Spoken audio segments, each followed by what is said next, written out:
Screen share हो रहा है?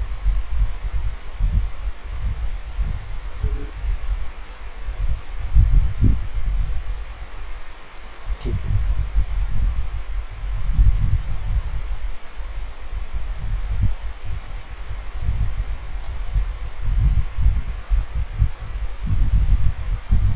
तो हम लोगों ने लास्ट लेक्चर्स में हमने देखा था कि सी और सी प्लस प्लस में डिफरेंस क्या है। सबसे पहले तो हमने देखा कि सी प्लस प्लस जो है वो क्या है, इसे इनिशियली कहा जाता था सी विथ क्लासेस। ठीक है, ये सी का ही एक एडवांस वर्जन है। ठीक, उसके बाद हमने देखा कि सी और सी प्लस प्लस में डिफरेंस क्या है, सी प्लस प्लस जो है वो कहाँ कहाँ यूज़ होता है, कहाँ कहाँ इसे यूज़ किया गया है। जैसे गेम डेवलपमेंट में, एप्लीकेशंस उसके क्या क्या है गेम डेवलपमेंट में, ब्राउज़र्स में, ऐसे कई सारी जगहों पे सी प्लस प्लस हम यूज़ करते हैं। अब जैसे सी में हमारे सिंटैक्स थे, वैसे ही कुछ सी प्लस प्लस में भी सिंटैक्स है। वेरिएबल डिक्लेरेशन जैसे सी में करते थे, वैसे ही हम सी प्लस प्लस में भी करेंगे। इसलिए मैंने कहा था आपसे कि हमने जो सी में पढ़ा है उसको एक बार रिवाइज़ कर लीजिए। आप लोगों ने एग्ज़ाम दिए हैं, क्लियर कर लिया है, तो आपको ये पता है कि वेरिएबल डिक्लेरेशन कैसे होता है, किससे कैसे एक इंटीजर टाइप का वेरिएबल डिक्लेयर करते हैं, कैसे फ्लोट टाइप का वेरिएबल डिक्लेयर करते हैं, कैरेक्टर टाइप कैसे होता है, एरे क्या होता है, ये सारी चीज़ें आपको पता है, बस आपको रिवाइज़ करने की ज़रूरत थी। तो मैंने आपसे कहा था कि एक बार इसे रिवाइज़ कर लीजिए। अगर फिर भी कोई समस्या है तो हम लोग डिस्कस कर सकते हैं। ठीक है, हमारे जो रिकॉर्डेड लेक्चर्स है वो आप देख सकते हैं। तो होप आपने देखा होगा इसे। अब सी प्लस प्लस में जैसे सी में हमारे स्टेटमेंट्स थे, वैसे ही सी प्लस प्लस में भी हमारे स्टेटमेंट्स हैं। इन्हें जो सी प्लस प्लस में हैं उन्हें वो 7 प्रकार के स्टेटमेंट्स हैं सी प्लस प्लस में। जैसे इफ़ हुआ,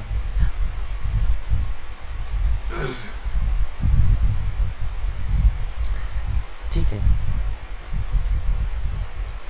तो इफ़ स्टेटमेंट हमने कैसे देखा था कि इफ़, फिर यहाँ पे कोई कंडीशन,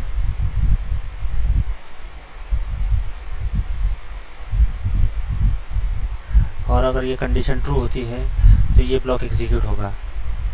तो ये था हमारा इफ स्टेटमेंट। इफ एल्स कैसे था कि अगर ये कंडीशन ट्रू है तो इफ ब्लॉक एग्जीक्यूट होगा, और अगर फॉल्स है तो एल्स पार्ट एग्जीक्यूट होगा।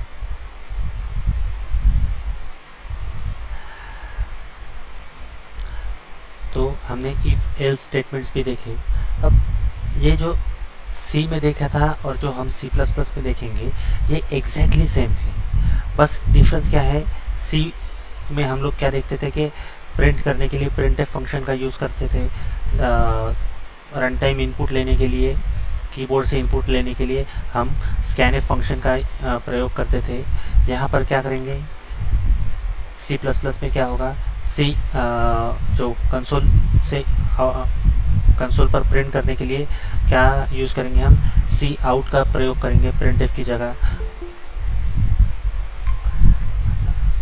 कंसोल से इनपुट लेने के लिए सी इन का प्रयोग करेंगे।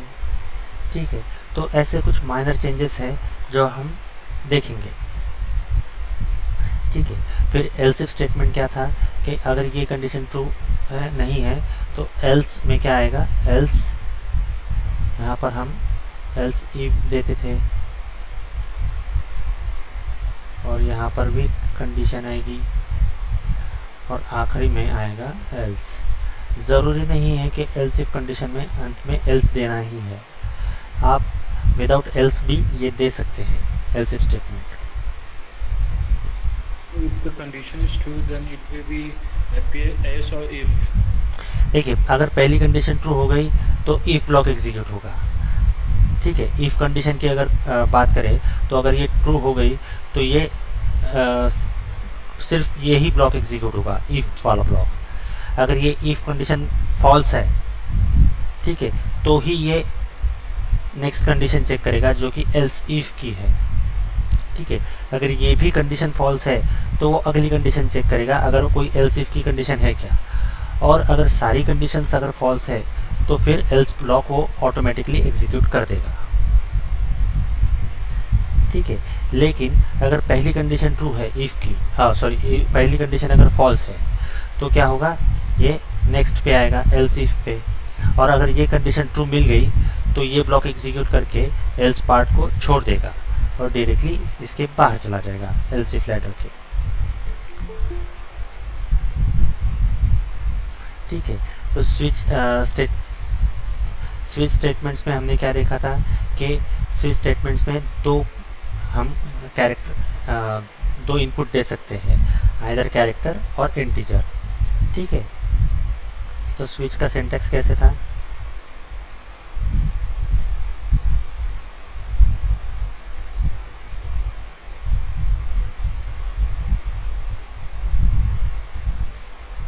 तो स्विच का सिंटैक्स कैसे था कि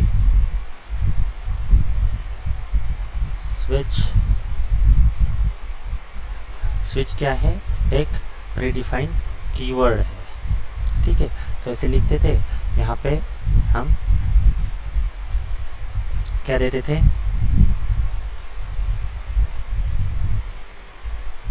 इनपुट आइदर कैरेक्टर और इंटीजर, ठीक है। और इस स्विच के अंदर हम लोग केस लिखते थे। अगर हमने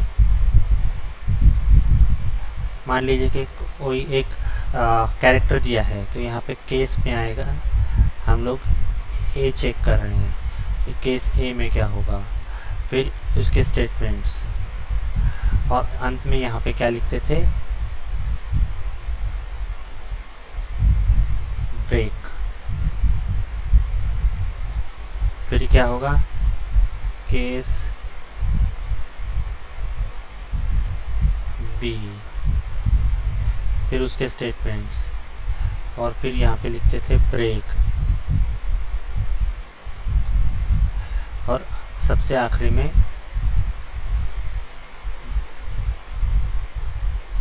डिफ़ॉल्ट और उसके स्टेटमेंट्स। डिफ़ॉल्ट में ब्रेक लिखने की ज़रूरत नहीं थी, ये सारी चीज़ें हमने देखी हुई है, ठीक है। इसलिए हम लोग इसे क्विक रिवाइज कर रहे हैं, ओके।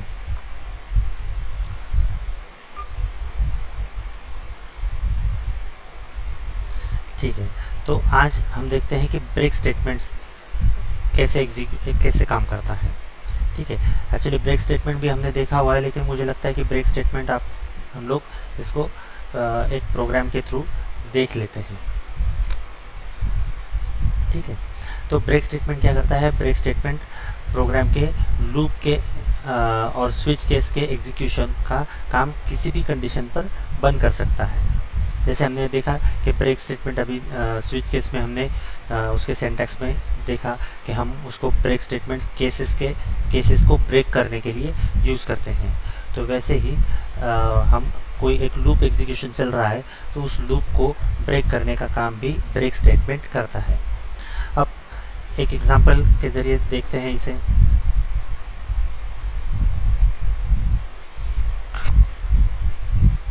ठीक है,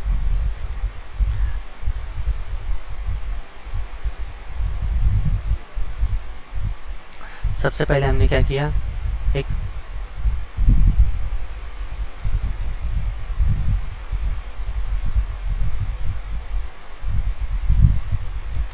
iostream.h ये जो फाइल है, इस फाइल को इंक्लूड किया, ठीक है।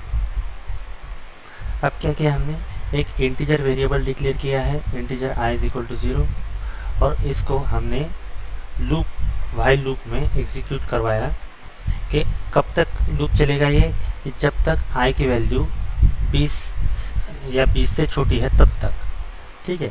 फिर हमने क्या किया, सी आउट, ठीक है, मतलब क्या करना है, हमें प्रिंट करना है, कंसोल पे प्रिंट करना है।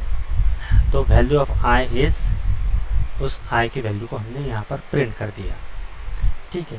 तो ये लूप कब तक चलेगा, कि जब तक i की वैल्यू 20 या 20 से छोटी है तब तक, जब तक 20 से छोटी है या 20 के बराबर नहीं हो जाती तब तक ये लूप चलता रहेगा। हमने कहा आई प्लस प्लस, यहाँ तक सब कुछ सही है। ठीक है, अब इसी लूप में हमने क्या किया, इफ़ एक कंडीशन लगा दी, if I is equals to, I is double equal to means compare कर रहे हैं हम आई को, अगर ये 10 हो जाए, आई की वैल्यू अगर 10 हो जाए तो इस लूप को ब्रेक कर दिया जाएगा। ठीक है, तो इस प्रोग्राम का आउटपुट कैसे होगा,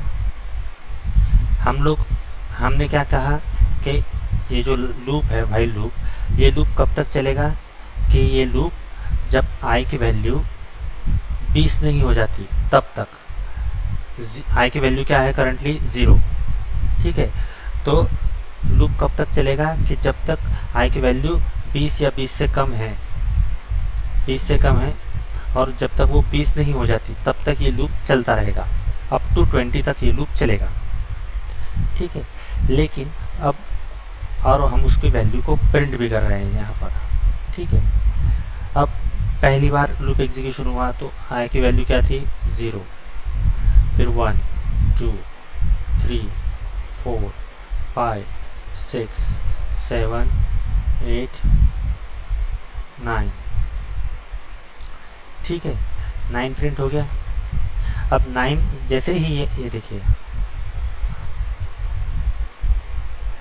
ये जो है आई, ये स्टेटमेंट जैसे ही 9 प्रिंट कर देगा उसके बाद आई की वैल्यू क्या हो जाएगी प्लस प्लस।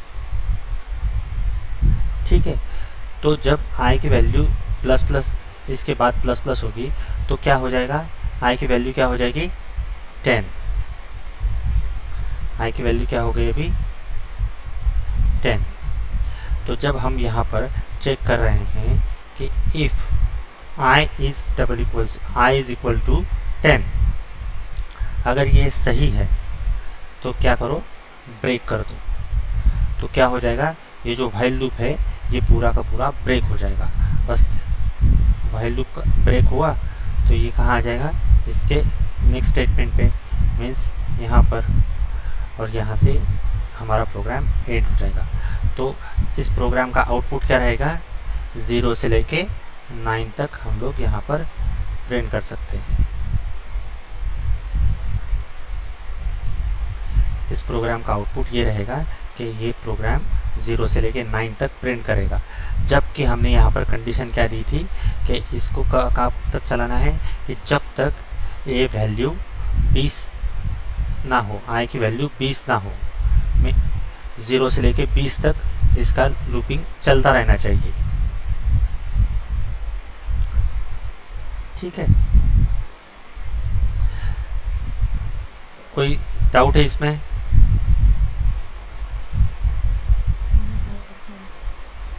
जी सॉरी, सुनाई नहीं दिया। नहीं सर, नहीं डाउट। तो कोई डाउट नहीं, ओके क्लियर। नेक्स्ट है हमारा कंटिन्यू स्टेटमेंट। अब जैसे ब्रेक स्टेटमेंट काम करता है, ब्रेक स्टेटमेंट क्या करता है, लूप को ब्रेक कर देता है। अब ठीक इसके अपोजिट है कंटिन्यू स्टेटमेंट।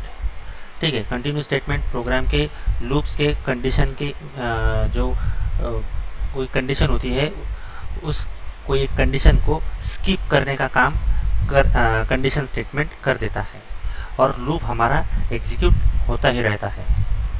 ठीक है, अब जैसे हम ये प्रोग्राम था, इसमें क्या हुआ था कि हमने यहाँ पर क्या किया, ब्रेक कर दिया था। ये जो स्टेटमेंट था ये क्या हुआ, ब्रेक हो गया। ब्रेक स्टेटमेंट से हमारा लूप ब्रेक हो गया। लेकिन कंटिन्यू स्टेटमेंट क्या करेगा, अब यहाँ पे हमने क्या किया, फॉर लूप लिया है, इसको 0 से इनिशियलाइज किया, और ये कब तक चलेगा, जब तक ये 10 से छोटा है तब तक। ठीक है, और ये चलता ही रहेगा। अब यहाँ पे क्या है, अगर ये जो फॉर लूप है तो पहले क्या होगा कि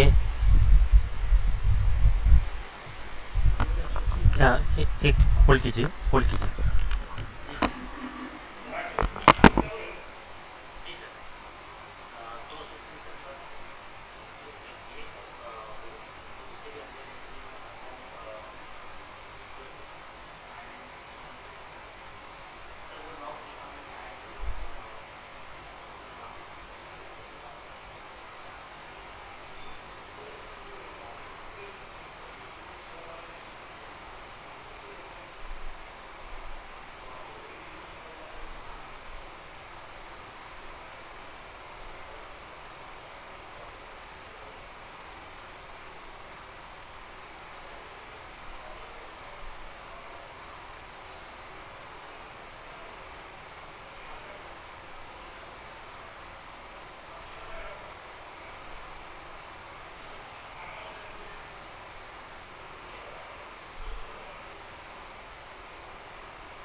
हेलो हेलो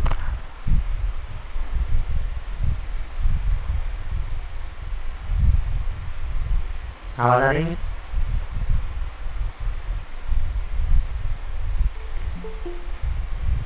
हाँ सर। Okay sorry. तो हम लोग बात कर रहे थे कि ब्रेक स्टेटमेंट। तो ब्रेक स्टेटमेंट क्या कर देता है, फाइल लूप जैसे लूप को ब्रेक कर देता है। स्विच केस में क्या होता है कि स्विच केस में भी जो केसेस होती है, केसेस को ब्रेक करने का काम ब्रेक स्टेटमेंट के थ्रू होता है। लेकिन उसके ठीक अपोजिट क्या होता है, कंटिन्यू स्टेटमेंट। तो कंटिन्यू स्टेटमेंट क्या है, कंटिन्यू स्टेटमेंट का एग्जांपल हम लोग देख रहे थे।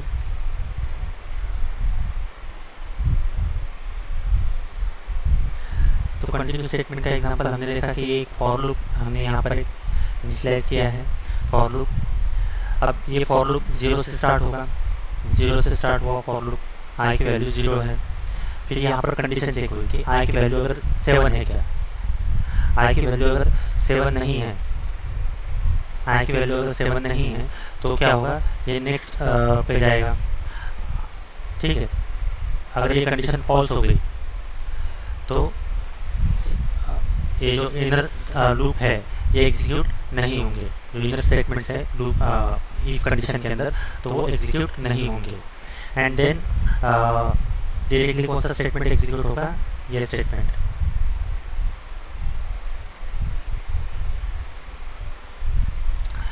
डायरेक्टली ये स्टेटमेंट एग्जीक्यूट होगा।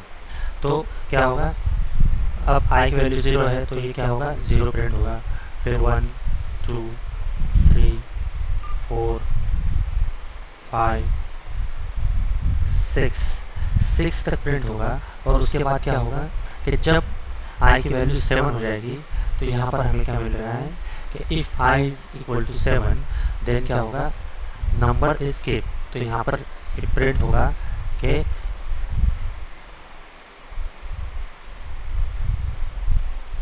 नंबर इज स्किप, और ये लूप चलता जाएगा। मीन्स यहाँ से क्या होगा, ये जो लूप है ये कहाँ जाएगा, डायरेक्टली आई प्लस प्लस पे। तो मीन्स 7 के बाद क्या होगा, ये 8 हो जाएगा, आई प्लस प्लस हो जाएगा। और ये जो है ये स्टेटमेंट एग्जीक्यूट नहीं होगा, यहाँ से डायरेक्टली कहाँ जाएगा, आई प्लस प्लस पे। ठीक है, और ये लूप चलता जाएगा। तो ये क्या हो जाएगा, फिर यहाँ पे 8 आ जाएगा और फिर 9। और जब ये लूप 10 हो जाएगा, तो जब ये कंडीशन फॉल्स हो जाएगी तो उसके बाद क्या हो जाएगा, ये लूप अपने आप ब्रेक हो जाएगा। तो हमें जो आउटपुट मिलेगा वो इस तरीके से रहेगा, 0 to 6 प्रिंट होगा, उसके बाद नंबर इज स्किप और 8 9, इस तरीके से हमें इसका आउटपुट मिलेगा।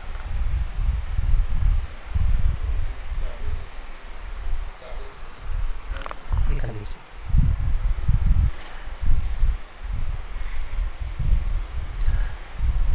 और इसका ये ऐसे स्टेटमेंट ऐसे हमें आउटपुट मिलेगा इसका। इसमें कोई प्रॉब्लम है?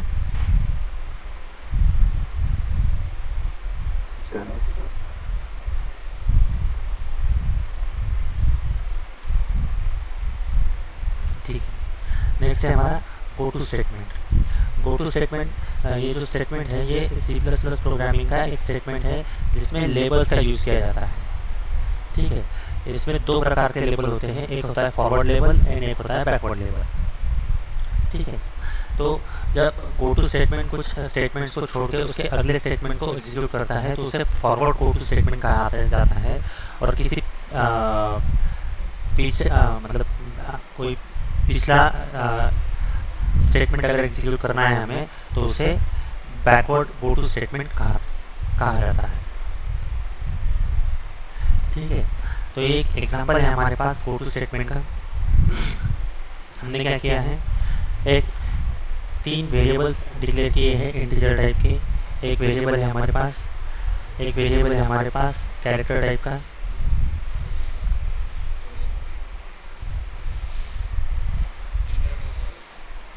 मैं कॉल करता हूँ आपको।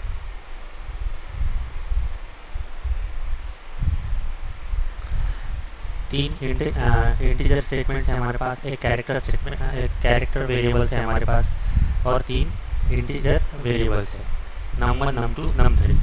एक कैरेक्टर वेरिएबल है CH नाम से, ठीक है। अब ये जो यस है, यस के बाद हमने क्या लिया, कोलन, तो ये क्या हो गया, एक स्टेटमेंट हो गया, ठीक है।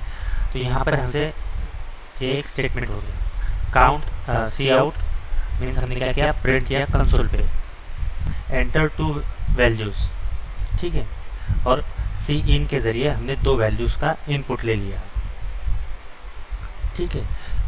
और फिर हमने क्या किया, मान लीजिए कि हमने यहाँ पे 10 एंड 20 ऐसे 2 वैल्यूज़ को इनपुट लिया। num3 में क्या किया हमने, num3 is equal to num1 plus num2। अब असाइनमेंट ऑपरेटर है, असाइनमेंट ऑपरेटर का most basic and important rule क्या है कि वो राइट हैंड साइड को पहले एग्जीक्यूट करता है, ठीक है। तो उसने क्या किया, 10 प्लस 20 इन दोनों के एडिशन को कहाँ असाइन कर दिया, num3 में, ठीक है। तो अब सी आउट स्टेटमेंट जो है वो क्या करेगा, एडिशन ऑफ num1 की वैल्यू क्या है 10, तो यहाँ पे क्या लिख के आएगा 10, एडिशन ऑफ 10 एंड num2 की वैल्यू क्या है 20, ठीक है। तो ये क्या हो जाएगा, addition of 10 and 20 is num3 में क्या है 30, तो ये ऐसे आएगा, addition of 10 and 20 is 30।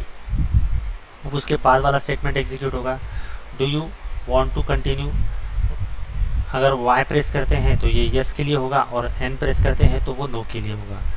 Input लेंगे हम कैरेक्टर के ज़रिए, ये जो कैरेक्टर CH हमने लिया था, CH इनपुट। अब उसके बाद हमने क्या किया, चेक किया कि अगर ये जो CH है इसकी वैल्यू अगर y है तो ये कहाँ जाएगा, यस पे। तो अगर ये यस पे गया तो ये यहाँ से जाएगा, यहाँ गया, और अगर ये एल्स इसकी वैल्यू क्या है n है तो ये कहाँ जाएगा, नो पे। तो नो कहाँ है, ये रहा नो, ठीक है। और अगर इसके y एंड n के अलावा अगर कोई की प्रेस होती है तो ये हमें इस एल्स पार्ट में हमें बता देगा, यू एंटर अदर की, ठीक है। और यहाँ पे हमें पूछा जाएगा, do you want to exit, press enter, जैसे एंटर प्रेस करेंगे तो वो एग्जिट हो जाएगा। तो ये जो यस गो टू यस है, तो ये क्या हो रहा है, यहाँ से हम लोग कहाँ जा रहे हैं, पीछे जा रहे हैं, तो ये क्या हो रहा है, ये बैकवर्ड गो टू स्टेटमेंट कहलाएगा। और ये जो गो टू नो है तो ये कहाँ जा रहे हैं, आगे जा रहे हैं, तो ये कौन सा स्टेटमेंट कहलाएगा, फॉरवर्ड गो टू स्टेटमेंट कहलाएगा, ठीक है।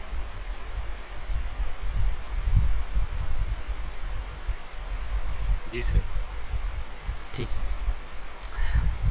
हाँ, तो अब हम जैसे हमने शुरुआती लेक्चर्स में हमने देखा था कि जो C++ है इसे क्या कहा जाता था पहले, C विथ क्लासेस। ये जो C++ है इसे ऑब्जेक्ट ओरिएंटेड प्रोग्रामिंग, C++ जो है वो ऑब्जेक्ट ओरिएंटेड प्रोग्रामिंग पे बेस है, ठीक है। तो ऐसा क्या फीचर है इसमें कि इसमें जो C में नहीं था, ठीक है।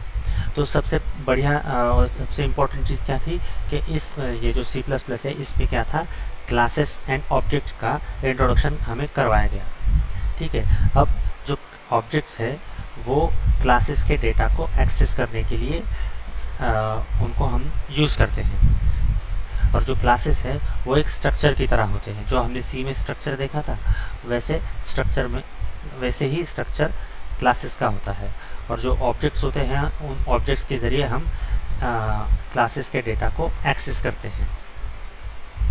अब C++ जो है वो C से मोर सिक्योर कैसे है, ज़्यादा सिक्योर कैसे है ऑब्जेक्ट ओरिएंटेड प्रोग्रामिंग के ज़रिए।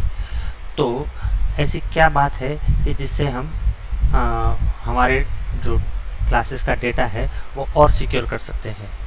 तो जो एक्सेस है हमारे डेटा का उसको हम रिस्ट्रिक्ट कर सकते हैं। कैसे, तो कितना एक्सेस देना है ये हम तय कर सकते हैं।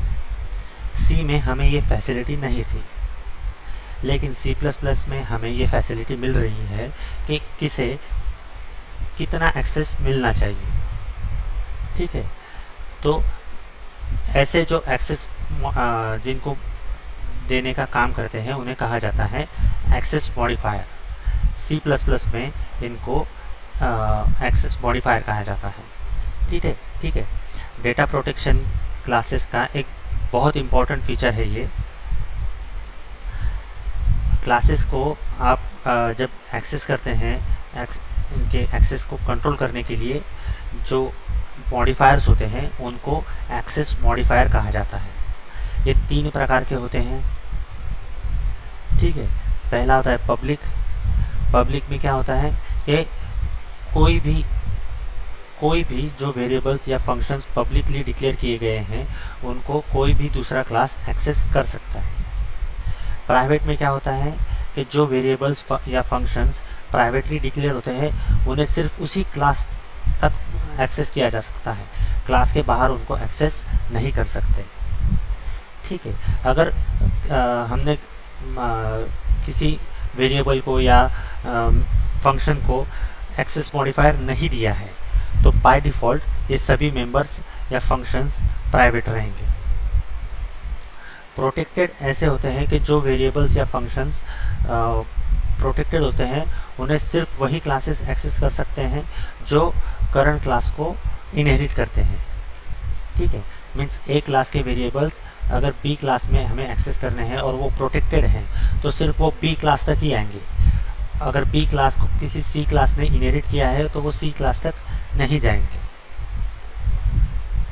ठीक है, तो हम ऐसा कह सकते हैं कि जो प्रोटेक्टेड मेंबर है वो चाइल्ड क्लास है उसमें वो प्राइवेट मेंबर का काम करते हैं। अब क्लासेस क्या होता है? क्लासेस क्या है? क्लासेस एक स्ट्रक्चर जैसे होते हैं जिसमें वेरिएबल्स, इनको डेटा मेंबर्स भी कहा जाता है, और फंक्शंस को मेंबर फंक्शंस कहा जाता है, को एक जगह इकट्ठा किए जाते हैं। डेटा और फंक्शंस क्लास फंक्शन क्लास के मेंबर्स होते हैं। ठीक है, तो डेटा एंड फंक्शंस क्लास के मेंबर्स होते हैं। क्लास डेटा को होल्ड करने का काम करते हैं। ठीक है, क्लास के ये जो ऑब्जेक्ट होता है क्लास का, क्लास जो है वो ऑब्जेक्ट का लेआउट होता है कि ऑब्जेक्ट किस तरीके से बिहेव करेगा, ये हमें क्लास देख के ही पता चल जाता है। हम ऑब्जेक्ट के ज़रिए क्या क्या मेंबर एक्सेस कर सकते हैं, ये ऑब्जेक्ट के ज़रिए क्लासेस के मेंबर्स को हम एक्सेस कर सकते हैं। क्लास को डिफाइन करने के लिए क्लास कीवर्ड का यूज़ किया जाता है। ठीक है, पहले क्लास कीवर्ड लिखा जाता है, इसके बाद हमें लिखना पड़ता है क्लास का नाम। ठीक है, अगर क्लास का नाम हम लोग लोअर केस में देते हैं या अपर केस में देते हैं तो दोनों एक्सेप्टेबल है, लेकिन अगर क्लास का नाम अपर केस में देंगे पहला अक्षर, ठीक है, अगर पहला अक्षर अपर केस में देंगे तो ये एक गुड प्रोग्रामिंग प्रैक्टिस कहा जाता है। एक्सेस मॉडिफायर का यूज़ डेटा मेंबर्स को और मेंबर फंक्शन के साथ क्लासेस के लिए भी किया जा सकता है। मीन्स किसी क्लास को हम प्राइवेट, पब्लिक या प्रोटेक्टेड उसको लिख सकते हैं। अब ऑब्जेक्ट क्या होता है? ऑब्जेक्ट जैसे हमने देखा था कि इंटीजर, फ्लोट, कैरेक्टर, इनकी तरह क्लास भी एक डेटा टाइप है। ठीक है, क्लास टाइप के वेरिएबल्स को ऑब्जेक्ट कहा जाता है। एक बार जब हम लोग एक क्लास टाइप डिक्लेयर कर लेते हैं तो उसके ऑब्जेक्ट को हम क्रिएट कर सकते हैं।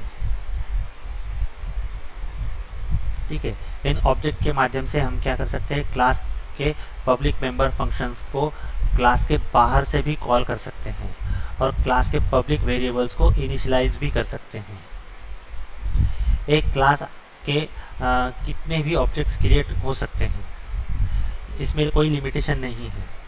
ठीक है, जैसे हम लोग इंटीजर के कितने भी वेरिएबल्स क्रिएट कर सकते हैं, फ्लोट के कितने भी वेरिएबल्स क्रिएट कर सकते हैं, उसमें कोई लिमिटेशंस नहीं है।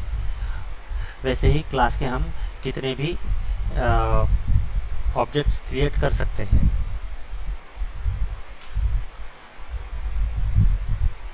ठीक है, अब जितने में वेरिएबल्स क्रिएट होंगे उनको क्लास के मेंबर की साइज़ के अकॉर्डिंगली मेमोरी में एलोकेशन हो जाएगा।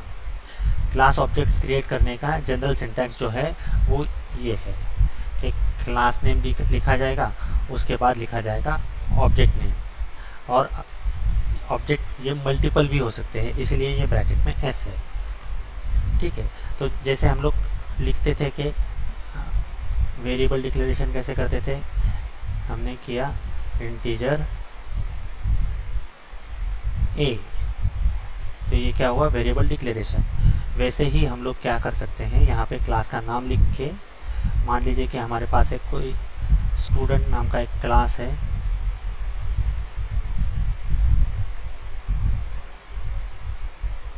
स्टूडेंट, और फिर हमने कहा इसे एस, तो ये क्या एस क्या हो गया, उसका ऑब्जेक्ट हो गया। ठीक है, और अगर जैसे हम लोग यहाँ पे इसे कॉमा देके इसे बी भी लिख सकते हैं, वैसे ही हम यहाँ पर इसे कॉमा देके S1 S2 and so on, ऐसे नंबर ऑफ ऑब्जेक्ट्स हम इसके बना सकते हैं। ठीक है, हमने हमारे पहले लेक्चर्स में हमने ये देखा था कि actually C plus plus program का स्ट्रक्चर कैसे होता है। ठीक है, प्री प्रोसेसर होता है, ये क्या है, ये जो है ये हैश इंक्लूड, तो हैश क्या काम करता है, प्री प्रोसेसर का। प्री प्रोसेसर क्या करता है कि जो हमारा प्रोग्राम है वो कंपाइल होने से पहले हमारी कुछ जो रिक्वायरमेंट है वो फुलफिल कर देता है। तो प्री प्रोसेसर क्या कह रहा है कि इंक्लूड करो, क्या इंक्लूड करो, तो ये जो एंगुलर ब्रैकेट में है जिसे इंक्लूड करना है। ठीक है, तो कौन सी फाइल है एंगुलर ब्रैकेट में, iostream.h, तो iostream का मीनिंग क्या है, input output stream .h file. तो जैसे ही ये फाइल हमारा प्रोग्राम लोड होने से पहले कंपाइल इंक्लूड हो जाती है हमारे प्रोग्राम में, तो कंपाइलर को ये पता चल जाता है कि ये जो प्रोग्राम है ये एक C++ का प्रोग्राम है। अगर ये C का प्रोग्राम होता तो कौन सी फाइल इंक्लूड करते हम, stdio.h। ठीक है, उसके बाद हमने क्या लिखा, मेन फंक्शन लिखा, मेन फंक्शन। ठीक है, अब ये मेन फंक्शन स्टार्ट कहाँ से हुआ, तो ये ओपनिंग करली ब्रैकेट्स यहाँ से स्टार्ट हुआ। अब हमें क्या करना है, सिंपल हेलो प्रिंट करना था, तो हमने क्या किया, सी आउट। प्रिंट करने के लिए हम क्या यूज़ करते हैं, सी आउट, सी आउट। तो सी आउट का मीनिंग क्या है, कंसोल आउटपुट। तो कंसोल पे आउटपुट प्रिंट करने के लिए हम लोग इसका यूज़ करते हैं। हेलो वर्ल्ड हमने प्रिंट किया। अब अगर हम यहाँ पे इंटीजर रिटर्न टाइप दे रहे हैं मेन फंक्शन का, तो हमें यहाँ पे रिटर्न देना होगा, और अगर हम यहाँ पे वॉइड दे रहे हैं तो यहाँ पे रिटर्न देने की ज़रूरत नहीं है, और हम यहाँ पे इसको क्लोज कर देंगे। तो ये हमारा एक C++ के प्रोग्राम का बेसिक स्ट्रक्चर था।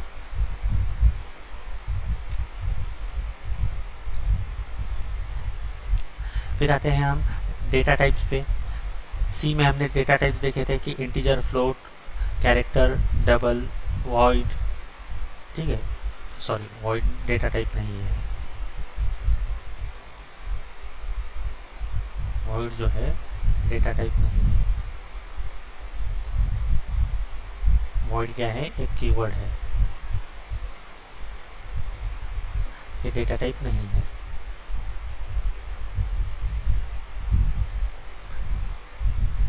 ये सिर्फ इतना बताता है हमें कि ये जो वैल्यू है या ये मेथड ये कोई वैल्यू रिटर्न नहीं कर रही है, वॉइड मीन नथिंग। ठीक है, तो ये जो है बेसिक डेटा टाइप इनमें हमने देखे थे। तो बेसिक डेटा टाइप्स यही हैं, C++ में भी यही है, integer, character, float, double, Boolean.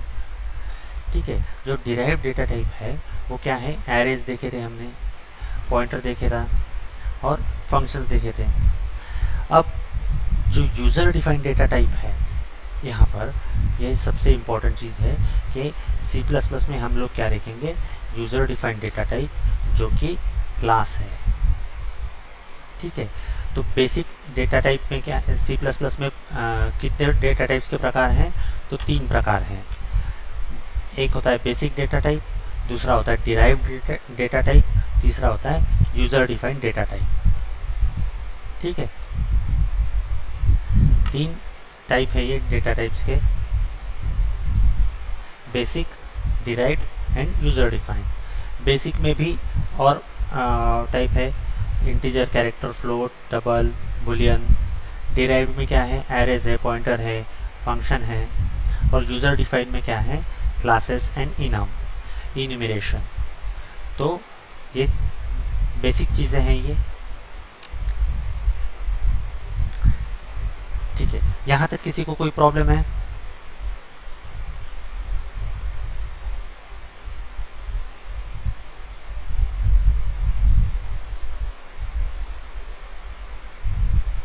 Okay, next है हमारा टाइप कॉम्पैटिबिलिटी। ठीक है, तो C की तुलना में C++ में हम लोग देखते हैं कि अगर 2 अलग अलग डेटा टाइप को हम उनमें ऑपरेशंस कर रहे हैं, 2 अलग अलग डेटा टाइप्स पे हम ऑपरेशंस कर रहे हैं, तो कई बार ऐसा होता है कि इनमें हमें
हेलो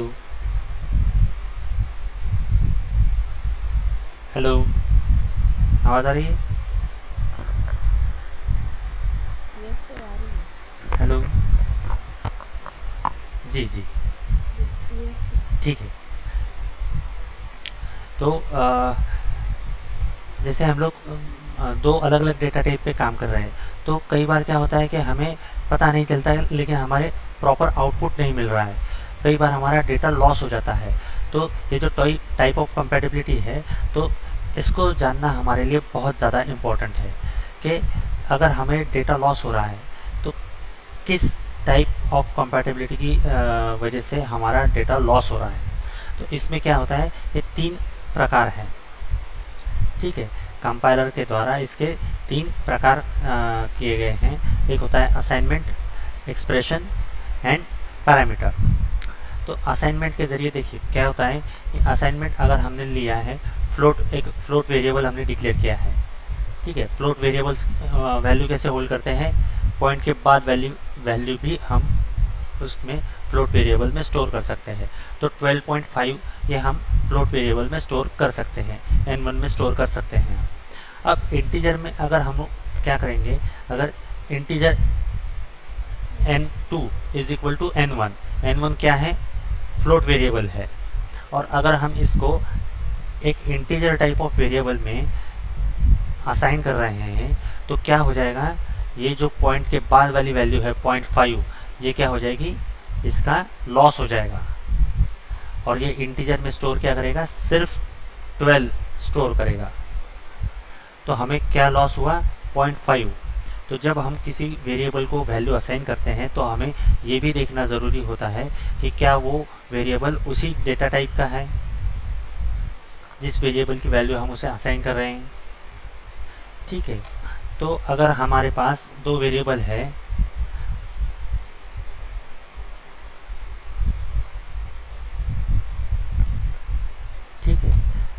अगर हमारे पास फ्लोट की वैल्यू क्या है, n1 की वैल्यू क्या है 12.5, ठीक है।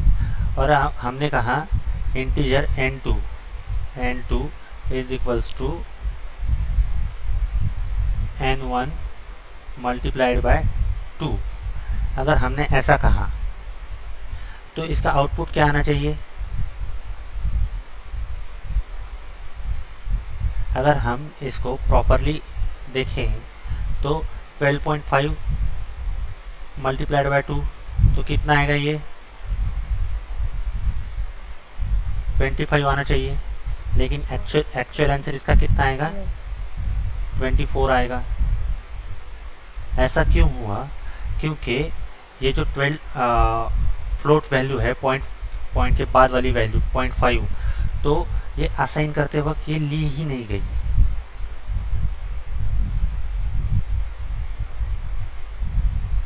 नहीं, ऐसा नहीं होगा, इसकी वैल्यू 25 ही आएगा। ये वैल्यूज यहाँ पर कंसिडर हो जाएगी,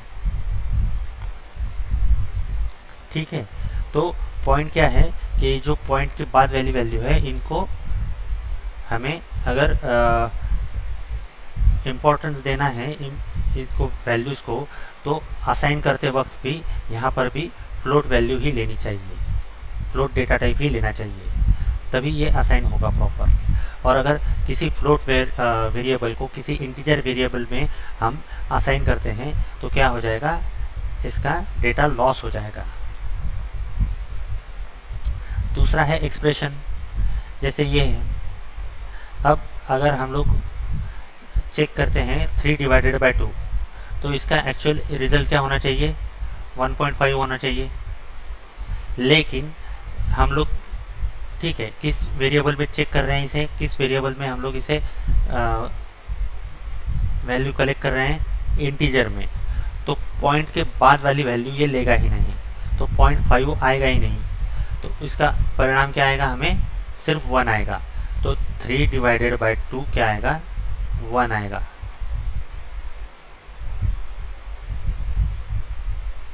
क्लियर हो रहा है ये expression of compatibility? And last one is parameter compatibility. तो अगर हम किसी फंक्शन को कोई वैल्यू पास कर रहे हैं, तो ये भी जानना हमारे लिए ज़रूरी है कि जिस फंक्शन को हम ये वैल्यू पास कर रहे हैं, उस फंक्शन में जो डेटा टाइप है वो उसके कंपैटिबल है कि नहीं। यहाँ पर हम लोग फ्लोट वैल्यू पास कर रहे हैं और कलेक्ट कर रहे हैं इंटीजर में, तो ये क्या हो जाएगा? यहाँ से वैल्यू कितनी पास होगी?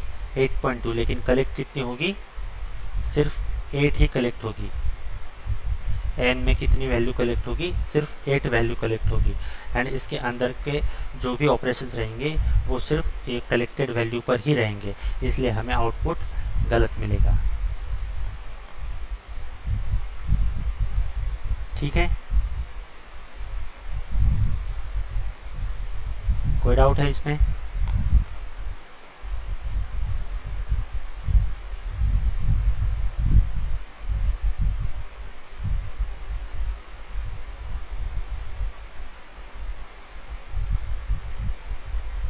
ठीक है, तो मेरे ख्याल से आज रुकते हैं यहीं।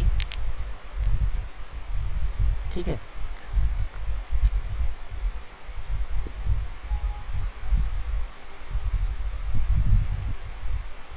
आज रुकते हैं यहीं।